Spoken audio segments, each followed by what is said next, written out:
basically what this is gonna do is his E's got a lot of changes coming. They're lowering the mana cost, um, buffing the durations, or not the duration, but buffing the actual cooldown of the spell. So when you put ranks into it, it'll get lower. So I'm not sure how much you're gonna need cooldown reduction on him right now, but basically this interaction is like going from 6 seconds down to 4 seconds. So my initial take on all these changes is that jungle Nunu is getting a slight nerf, and top lane Nunu will be pretty massively buffed after this. So if you think about it, what else has 4 seconds for a cooldown? And Grasp of the Undying immediately comes to mind. And then you think about which champion has the highest health per level in the game, and it's like, well, this champion comes to mind. So, and then you have extra utility. So the utility of having like more E casts could mean more damage. The ability to cast it more times with lower mana cost than what it used to be. It just meant before you really didn't have a good reason to put points into E unless you're going like full AP. So this will actually open up the Iceborne Gauntlet and Rod of Ages build. I think that's going to be really, really good on Nunu. You might see people do like some full AP stuff or a cooldown based build to take advantage of the E changes. I think mainly Rod of Ages and Iceborne Gauntlet will be his best build though, in terms of 2-item build performance. You can actually reliably get that.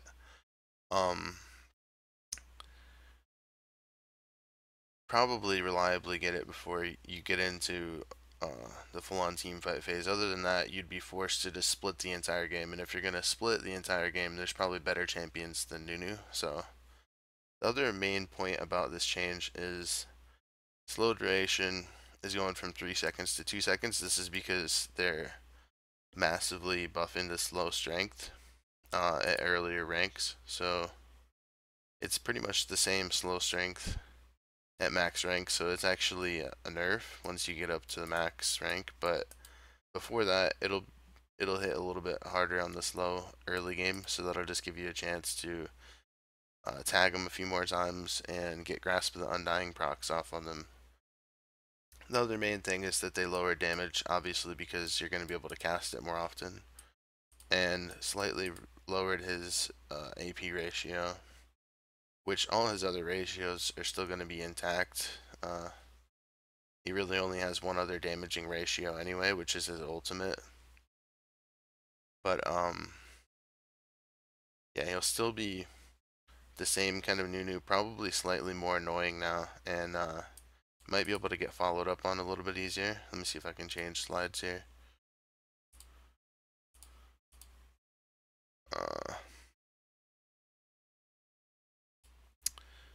Properties. Okay, here we go.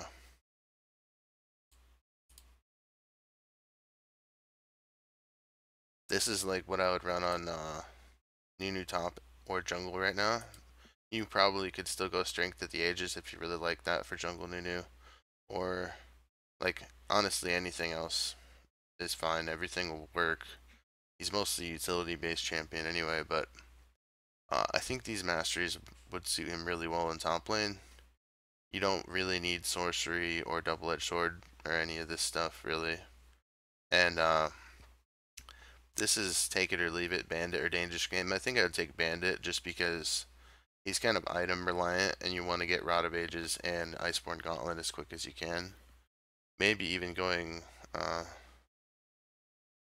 early Sheen. I don't know. I haven't laned it myself in a while, but just because of these changes, I understand that this is going to be good. Assassin is actually going to be 2% on this patch. This is just based off the patch notes. Once this patch is live tomorrow, it might be more worth it to put 2% or to put a point in Assassin over the Secret Stash it just really depends on how you use your teleport and how you use sustain and how you view it. I actually think he's got plenty of sustain anyway, so I kind of skipped recovery over here too for unyielding. Since he's got such high health per level and doesn't have the most base stats, unyielding will just multiply the value of your flat resistance armor items and also the magic resist. So you might go something like Rod of Ages, Iceborne Gauntlet, and Spirit Visage. Not to say that you can't like throw a couple of points in health regeneration, or all points if you want, but this is also a toss up. Veteran Scars or Runic Armor. I'd probably go Runic Armor just because of the Q heal. But this would actually do more damage with Grasp of the Undying early on, just not like a massive amount. This Runic Armor actually multiplies the value of the heal that you get too, so I think Runic Armor is the choice to make there. Um, and then of course Tenacity and Slow Resistance is really good. Can't really argue with the reduces cooldown of summoners by 15%. I think Perseverance is more of like a Mundo Mastery. And Insight will be invaluable to you at top lane, just in order to stay safe from ganks and keep up that map pressure by being able to use teleport a little bit faster. So yeah, I think that's going to be really good for this next patch. And also going to do patch notes review for patch 6.2 coming out soon.